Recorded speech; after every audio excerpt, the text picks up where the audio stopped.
Hello everyone, मैं doctor प्रगति गुप्ता और आज इस वीडियो में हम बात करने वाले हैं कौन सी कंडीशन में हमें फर्टिलिटी टेस्ट करवाने जरूरी हो जाते हैं। तो अगर आप बहुत लंबे टाइम से ट्राई कर रहे हैं कंसेप्शन के लिए और कंसेप्शन नहीं हो पा रहा है, 6 से 12 महीने का समय हो चुका है, फिर भी नेचुरल तरीके से कंसेप्शन नहीं हो पा रही है, तो उस कंडीशन में कुछ बेसिक फर्टिलिटी टेस्ट करवाना बहुत इंपॉर्टेंट हो जाता है। अगर हम बात करें फीमेल्स की, तो फीमेल्स में हार्मोनल एसे सबसे पहले करवाना इंपॉर्टेंट है, जानने के लिए कि कोई हार्मोनल इशू तो नहीं हो रहा है। क्योंकि अगर कंसेप्शन में इश्यूज आ रहे हैं, कंसीव नहीं हो पा रहा है, तो डेफिनेटली कहीं ना कहीं हमारी बॉडी में कोई ना कोई ऐसा इशू चल रहा है जिसके कारण से कंसेप्शन नहीं हो पा रही। तो सबसे पहले हम हार्मोनल एसे देखते हैं, जिसके अंदर आपका AMH हार्मोन देखा जाता है, LH देखा जाता है, FSH देखा जाता है, थायराइड प्रोफाइल देखा जाता है। ये सारी की सारी चीजें देखी जाती है, साथ में प्रोलैक्टिन देखा जाता है। ये सारे हार्मोन्स जो हैं वो रिस्पॉन्सिबल होते हैं कंसेप्शन के लिए। अगर इनमें कोई भी डिस्टर्बेंस आ रही है, नॉर्मल वैल्यू से ये अबव जा रहे हैं या बिलो रह रहे हैं, तो उस कंडीशन में कंसेप्शन के चांसेस कम होते चले जाते हैं।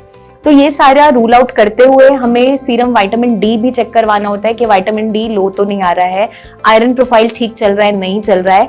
और अगर कोई आपका हिस्ट्री रहा है PCOD का या फिर सिस्टिक फॉर्मेशन रही है, तो USG होल एब्डोमेन, जो आपका अल्ट्रासाउंड है होल एब्डोमेन का, वो भी करवाया जाता है, जस्ट टू रूल आउट कि कोई ओवेरियन सिस्ट तो नहीं बन रही है। और साथ के साथ हम HSG भी करवाते हैं, जिसके अंदर फैलोपियन ट्यूब में कोई ब्लॉकेज तो नहीं है, वो देखी जाती है। कभी कभार हार्मोन्स ठीक चल रहे होते हैं, लेकिन फैलोपियन ट्यूब में कोई ब्लॉकेज आ रही है जिसके कारण से कंसीव नहीं हो पा रहा होता है। तो ये सारी की सारी चीजें हमें ध्यान में रखनी इंपॉर्टेंट हो जाती है। अब ये टेस्ट हमें किन किन कंडीशन में करवाने हैं।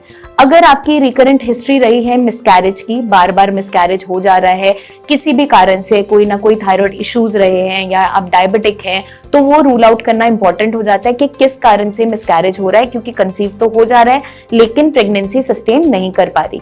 अगर आपकी प्रीवियस हिस्ट्री रही है PCOD की, या आप ओवरवेट हैं, तब भी ये सारे टेस्ट करवाने इंपॉर्टेंट हो जाते हैं। कोई फैमिली हिस्ट्री है PCOD की, डायबिटीज की, थायराइड इश्यूज की, तब भी आपको ये सारे टेस्ट करवाने जरूरी हो जाते हैं। और सबसे इंपॉर्टेंटली, अगर आपकी एज 30 ईयर्स से ऊपर हो चुकी है और आप प्लान कर रहे हैं कंसेप्शन के लिए, उस कंडीशन में आपका AMH भी आपको करवाना जरूरी है।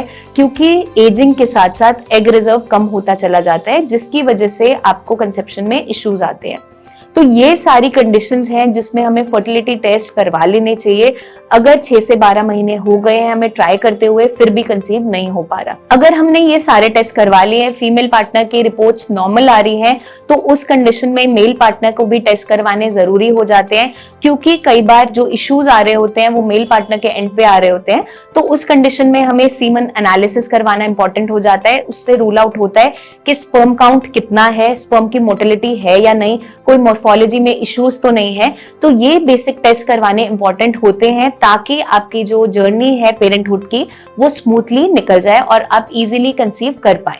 तो अगर हमें कोई भी इश्यूज हम फेस कर रहे हैं, फर्टिलिटी इश्यूज आ रहे हैं, कंसीव नहीं हो पा रहा, आपने सारे टेस्ट भी करवा लिए हैं, तो घबराने की बिल्कुल जरूरत नहीं है। नीचे दिए हुए नंबर्स पर आप हमारी टीम ऑफ डॉक्टर से कंसल्टेशन ले सकते हैं, उन्हें अपनी सारी रिपोर्ट्स व्हाट्सएप भी कर सकते हैं। आप मिलने आना चाहें तो पर्सनली OPD विजिट भी कर सकते हैं। जल्दी हम आपसे फिर मिलेंगे और बहुत सी इंफॉर्मेशन शेयर करते रहेंगे। तब तक के लिए अपना ध्यान रखिएगा एंड टेक केयर।